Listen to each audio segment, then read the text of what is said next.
Hello guys, আসসালামু আলাইকুম। কারো সুখের দিন শুরু, আবার কারো দুঃখের দিন শুরু। আপনারা দেখতেই পাচ্ছেন আমি এখন দাঁড়াই আছি একটা বিয়ের গেটের সামনে। এটা হচ্ছে আমার ছোটো বোন, খালাতো বোনের একটা বিয়ের গেট, যেটা এখনো সম্পূর্ণ হয় নাই। সেটা শুরু হয়েছে মাত্র কাজ, আর আজকের দিন লাগতে পারে। তো দেখেন এটা হচ্ছে ফ্রন্ট প্রথম সাইড গেটের। তো দেখতেই পাচ্ছেন সম্পূর্ণ কাজটা এখনো শেষ হয়ে নাই, তো মাত্র রং করা হয়েছে।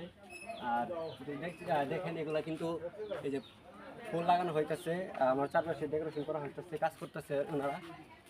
তো এটা 2 দিন যাবত কাজ করা হইতেছে। আপনারা যদি আমার আগের ভিডিও দেখেন অবশ্যই দেখতে পারবেন যে আমি আগের কাজের ভিডিও দেওয়া হয়েছে আমার। এগুলা কিন্তু কালকে থেকে আমরা কাজ করতেছি এগুলো টানানোর জন্য। তো এটা হচ্ছে গেটের সাইড, আর আমার পিছনে যেটা দেখতে পাচ্ছেন এটা আমরা কালকে রাত্রে করছি। আর এটা হচ্ছে, এটা কিন্তু আমি আপনার গতকালকে ভিডিওতে দিয়েছিলাম, এটা আপনারা জানেন সম্পর্কে, এটা আর বলার মতো কিছু নাই। আর আমার পিছনে যেটা দেখতে পাচ্ছেন এটা হচ্ছে স্টেজ। মূলত এটাই হচ্ছে মঞ্চ, যেটাতে আমরা খাবারের পরিবেশন করা হবে, বা এখানে যে বৌভাত অনুষ্ঠানটা হবে সেটা এটা।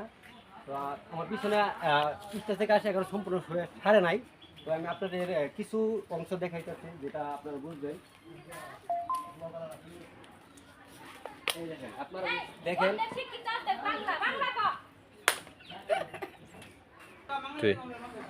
এটা হচ্ছে আমাদের স্টেজের মঞ্চ। দেখেন এটা এখনো কমপ্লিট হয়ে সারা নাই। যে আমার হাতে যেগুলো দেখতে পাচ্ছেন এগুলো কিন্তু এখনো রয়ে গেছে।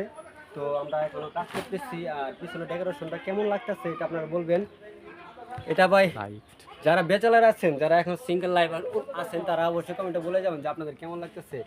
যারা এখনো বিয়ে করতে পারতেছেন না, অবশ্যই আমার ভিডিও দেখেন, এখানে অনেক সুন্দর সুন্দর আছে, আপনারা চয়েস করে নেবেন আর কমেন্টে বলে যাবেন যে আপনাদের কেমন লাগতেছে। সবাই ভালো থাকবেন, সম্পূর্ণ ভিডিও আপনারা পাবেন অল্প কিছুক্ষণের ভিতরে। আমি 2 ঘন্টা পর আবার ফিরে আসছি, সবাই ভালো থাকবেন।